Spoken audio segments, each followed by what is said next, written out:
There is a story about a beggar who had been sitting on the side of the road for over 30 years. One day, a stranger walked by and the beggar asked for spare change. The stranger had nothing to give but asked the beggar what he was sitting on.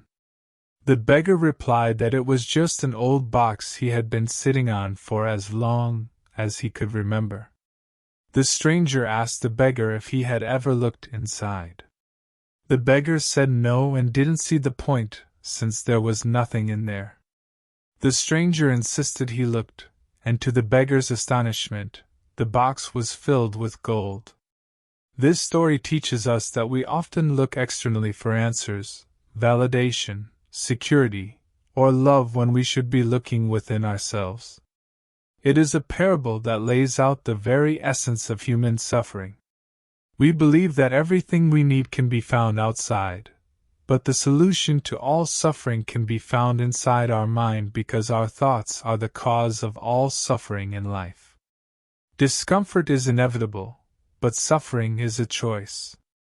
There are two types of suffering: fear, which derives from our thoughts of the future, and psychological pain, which is derived from negative thoughts of the past. Fear and pain do not live in the present moment, and they need our thoughts of the past or future to keep us locked in a prison of the mind. The key to ending suffering is to stop thinking. Although it may sound simple, it is a difficult task for humans to achieve. The mind is a survival tool, like our heart or our guts. All these organs are part of us, and we're aware of their effects. We can even sometimes feel them move within us, but the mind is the only one we put on a pedestal. We claim that it is who we are, that our past defines what we will be forever. Most of us have been conditioned to think that our mind is who we are, but our thoughts about ourselves are merely the ego. The ego is a very peculiar thing. It's a survival mechanism that will do whatever it takes to protect itself. This is why so many people get upset when they are wrong, because they believe that their thoughts are their identity. And if their thoughts are proven wrong, then their identity gets broken.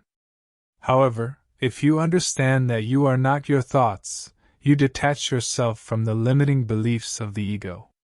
The mind is a ceaselessly working survival tool, and you can become free of obsessive thoughts, fears, and pain through two practices. The first is to listen to your constantly thinking mind and become a witness to it. This establishes you as an entity beyond it and separates you from your thoughts. Simply observe your thoughts as if they are clouds floating by in a blue sky. Be careful not to judge the thoughts your mind turns out, because judging is a thinking act, a mind act. If you find yourself calling your thoughts stupid or smart, good or bad, right or wrong, you're not being you but splitting your mind into two, setting it against itself. Just listen to your thoughts, be with them, pay full attention to them, and then let them pass without claiming or rejecting them. They are not you as you consciously experience them, and you will find yourself no longer identifying yourself as your mind. You are that consciousness. Eckhart Tolle writes, "The beginning of freedom is the realization that you are not the thinker. The moment you start watching the thinker, a higher level of consciousness becomes activated. You then begin to realize that there is a vast realm of intelligence beyond thought, that thought is only a tiny aspect of that intelligence. You also realize that all the things that truly matter, beauty, love, creativity, joy, and inner peace, arise from beyond the mind. You begin to awaken. The second practice is being conscious of the now, which is everything around you in this moment. Your surroundings, your body, the input your senses send to your brain, your own activities, these are the now. Don't judge these experiences, just experience them.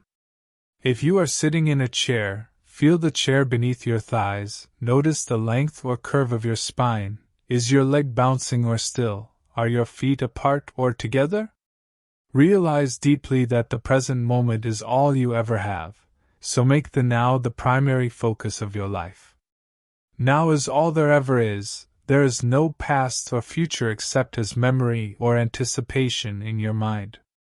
So the next time you see a tree, look at it as if you're seeing a tree for the first time.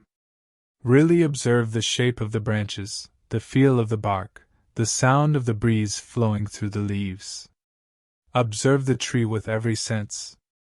Don't take a picture, don't analyze or compare, don't wish for anything to be different. Each of these thoughts takes your attention away from the beauty itself. Just observe. This is the art of being present. This is the power of now. Anytime you feel negativity creep into your mind, ask yourself if you're being present. This question alone will cause you to become present and in the present moment. Remember, suffering does not exist. For more interesting videos like this one, please subscribe.